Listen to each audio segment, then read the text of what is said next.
Hello and welcome to this week's episode of Nacho Problems, where we turn ordinary recipes into extraordinary nachos. I'm Nacho Queen, but you can call me M. So, as you can tell from no video last week and Olsen having to voice the week before, I've been sick. And when I'm sick, there's only one thing I really want other than to not be sick, and that's tomato soup nachos. Tomato soup is the perfect lunch on a cold, dreary day. Serve it up with a grilled cheese sandwich, and magically I'm 7 years old again, running into the house after an epic snowball fight with my siblings. It's one of my happiest memories. So let's get started.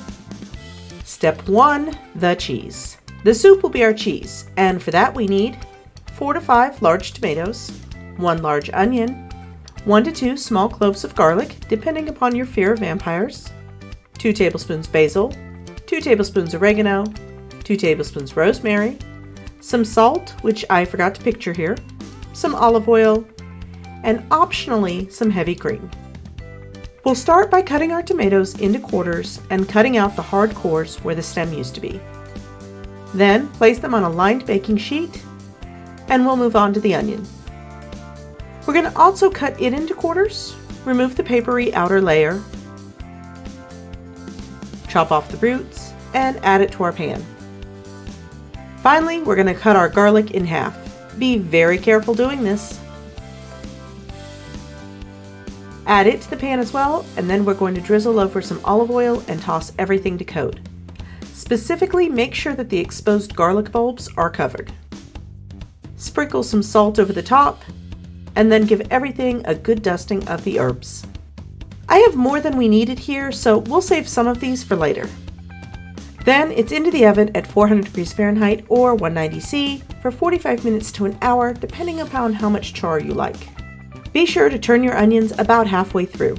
Be very careful when removing this from the oven, as it will have created a lot of liquid that could splash. Place the garlic into the freezer for a few minutes to cool.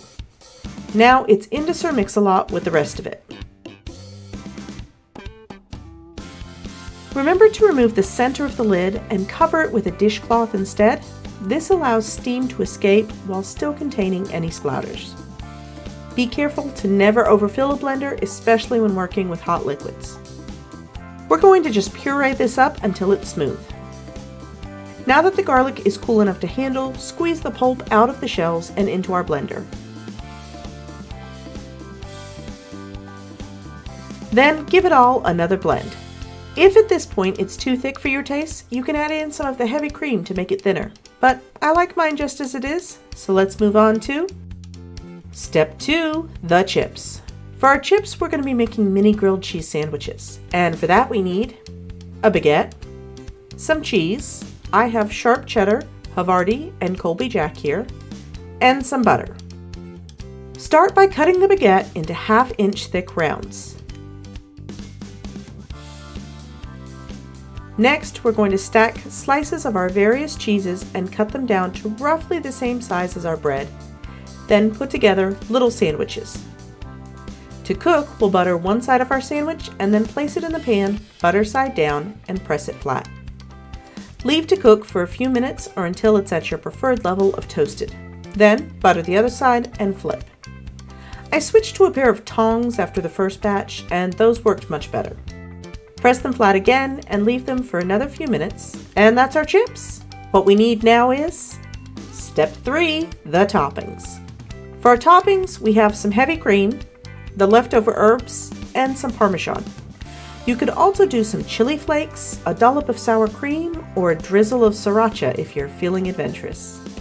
Looks like we have everything we need to finish this up with Step 4, let's eat.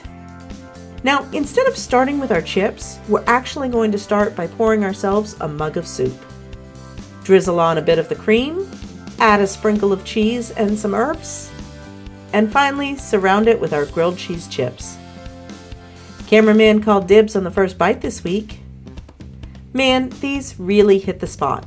In fact, just editing this video had me craving them again, so I'm gonna make more this weekend. Well, that's all for this week. I hope you enjoyed it. If so, give it a like and please consider subscribing if you want to see more nacho videos. If you have an idea for a future video, you can leave a comment below or tag me on Blue Sky. but you won't find me on Facebook, Instagram, or Threads. If you're looking to steal my apron, well, that's Nacho merch, but you can get your own at a link in the description. Now, I am rapidly running out of ideas for new videos, and while that is a Nacho problem, it's not Nacho problem. So send me some ideas and let's keep this going. Thanks for watching, and I'll see you soon.